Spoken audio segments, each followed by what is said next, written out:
আমাদের কোনো ক্ষতি করতে পারবে না ওই মোড়ল, যদি তোমরা সবাই একসাথে থাকো। কিন্তু ঠাকুমা, ভয়টা তো আর মিথ্যা না। মোড়ল সত্যিই খারাপ কিছু করতে পারে আমাদের। গ্রামের লোক তো আর এমনি এমনি চুপ করে থাকে না। গ্রামের মানুষ সবাই ভয় পায় মোড়লকে। পারে, কিন্তু ভয়ে সারা জীবন, তাই বলে তো বসে থাকা যাবে না। এখন গ্রামের মানুষের মধ্যেও প্রতিবাদ ছড়িয়ে পড়ছে, আর ধীরে ধীরে সবাই মোড়লের বিরুদ্ধে কথা বলতে শুরু করছে।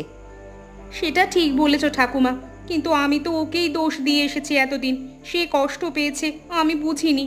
এখন আমি তোমার কথাতেই নিজের ভুল বুঝতে পারছি, আর এখন থেকে আমি আমার স্বামীর পাশে দাঁড়াবো। বুঝতে পারছো এখন, সেটাই যথেষ্ট। বাকি এখন যাও, তার পাশে দাঁড়াও।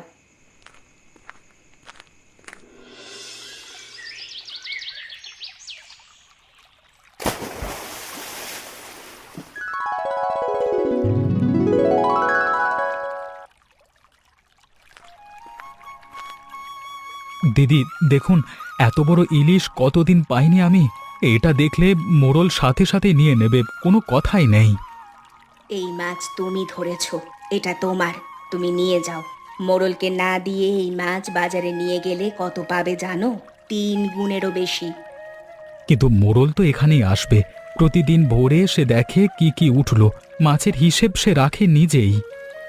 আসুক, তুমি একটু ভাবো। এই মাছ তুমি নিজে বিক্রি করলে তোমার মেয়ে ইলিশ খেতে পারবে। তুমি বলেছিলে মেয়ে ইলিশ খেতে চায়। ভাবো, আজকের দিনটাই সেই সুযোগ।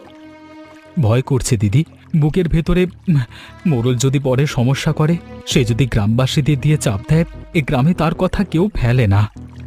ভয়ে যদি সারা জীবন করো, তাহলে এইভাবেই তোমাকে কষ্ট পেতে হবে, এবং সঙ্গে কষ্ট পেতে হবে এই গ্রামের সমস্ত মানুষকে। একবার তুমি নিজের মেয়েটার কথা মনে করো। মেয়েটার মুখ মনে পড়ছে দিদি, সারাক্ষণ সে বাবার মুখের দিকে তাকিয়ে থাকে। কতদিন বললাম ইলিশ মাছ আনবো, আনতে পারিনি। প্রতিবার শুধু কথা দিয়েছি। তাহলে আজ নিয়ে যাও, এই বড় ইলিশটা নিজে বিক্রি করো। তারপর মেয়ের জন্য একটা পছন্দ মতো কিনে নিয়ে যাও। ঠিকই আছে দিদি, আমি চেষ্টা করব, দেখি কি হয়।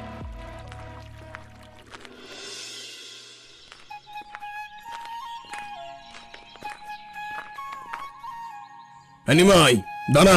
কোথায় নিয়ে যাচ্ছিস মাছ? আমার গুদামে দিয়ে যা। কোথায় যাচ্ছিস অমন তাড়াহুড়ো করে ওদিকে? বাবু, এই মাছ আমি ধরেছি, আজকে আমি নিজে বাজারে নিয়ে যাব এটা। কি বললি? তুই নিজে বাজারে যাবি? এই গ্রামে কোন সাহসে তুই এই কথা বলছিস? আমার নৌকায় কাজ করে আবার মাছ নিয়ে যে বিক্রি করবি? কে শিখিয়েছে এই কথা তোকে?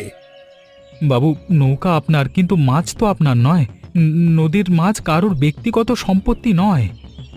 খুব পেকে গেছিস আজকাল। ওই শহুরে মহিলা তোর মাথায় ঢুকিয়েছে এই কথা না? কান ভাঙিয়েছে আমার বিরুদ্ধে। শোন নিমাই, আজ যদি যাস, আর কোনোদিন আমার নৌকায় উঠতে পারবি না। পথে পথে ঘুরবি তুই। বাবু, আপনার নৌকায় না উঠলেও নদীতে যেতে পারবো। নদী আপনার কেনা সম্পত্তি না। এই কথার মজা টের পাবি তুই। গ্রামের কেউ তোর কাছ থেকে মাছ কিনবে না। দেখিস, তোকে এই গ্রামে এক ঘরে করে রাখবো। কেউ কথা বলবে না তোর সাথে। সেটা দেখা যাবে মোড়ল বাবু, তবে আমি আজকে নিজের কথাই শুনবো, আপনার কথা নয়। তাহলে ভালোই করলি, মনে রাখি সেই কথা।